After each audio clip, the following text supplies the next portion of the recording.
مساء الخير ويعطيكم العافية. إن شاء الله يا رب تكونوا بخير. اليوم رح أعمل معاكم حشوة العرايس بالبيت. رح نعملها بطريقة سهلة وما رح تاخد معنا وقت كتير بالتحضير. هلأ هون رح نبدأ نحضر مكونات العرايس. أهم إشي هون عنا لازم يكون إنه اللحمة اللي رح نستخدمها لحمة العرايس لحمة خروف مخلوطة مع لحمة العجل.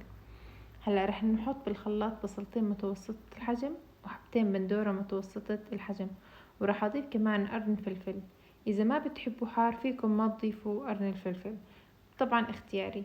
و2 حبة فلفل حمراء وحبة بطاطا متوسطة الحجم، راح تساعد البطاطا انه تتشرب السوائل بالخليط. وهلأ راح أبدأ بالبهارات. هون حطيت الملح، طبعا الملح حسب الرغبة، و2 معلقة كبيرة من البهارات اللي مشكلة، ومعلقة صغيرة من الفلفل الأسود، ونص معلقة صغيرة من القرفة، ومعلقة صغيرة من الكركم، ومعلقة كبيرة من دبس الرمان. بعدين رح أخلطهم مع بعض منيح حتى يصير الخليط ناعم. رح أخلطهم مع بعض لمدة دقيقتين، بعدين رح أفتح على الخليط وأتأكد إنه جميع المكونات انفرموا ناعم. رح أنزل الحواف بالمعلقة، بعدين رح أخلطهم كمان مرة، وهيك رح يكون معي الخليط جاهز. هلأ رح نبدأ نحضر اللحمة. هون عندي 1 كيلو من لحمة الخروف، رح أضيف عليها نص كيلو من لحمة العجل. بعدين رح نضيف الخليط اللي عملناه على اللحمة. وهلأ رح نبدأ نخلط اللحمة مع المكونات بشكل منيح حتى يتوزع الخليط واللحمة. رح نعجنهم مع بعض ونتأكد انه توزع معنا بشكل صحيح. وبعد ما خلصت من اللحمة رح نحطها على جنب، ورح نبدأ نحضر بالخبز.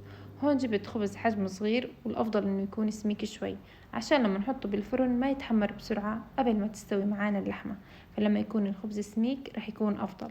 وهلأ رح أبدأ أفتح الخبزة زي ما مبين بالفيديو. ما رح أفتح الخبزة كاملة، رح أفتح نص الخبزة بالسكين من فوق، ورح أتأكد إنه الخبز مو ملزق مع بعض عشان يساعدني بالحشي.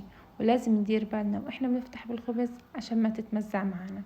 وهلأ بعد ما خلصت وفتحت الخبز رح أجيب صحن فيه زيت زيتون، وبعدين رح أبدأ بدهن الخبزة من الجهتين.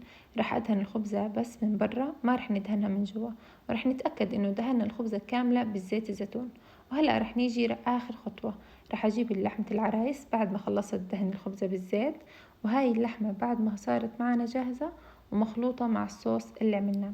وهلأ رح أبدأ أحشي الخبزة وأحط جواتها اللحمة. رح أوزع اللحمة وأتأكد إنها توزعت على كامل الخبزة.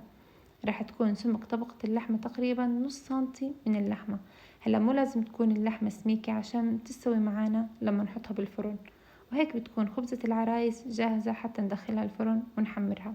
راح أقلبها الخبزة على الوجهين حتى تتحمر وتستوي معانا اللحمة.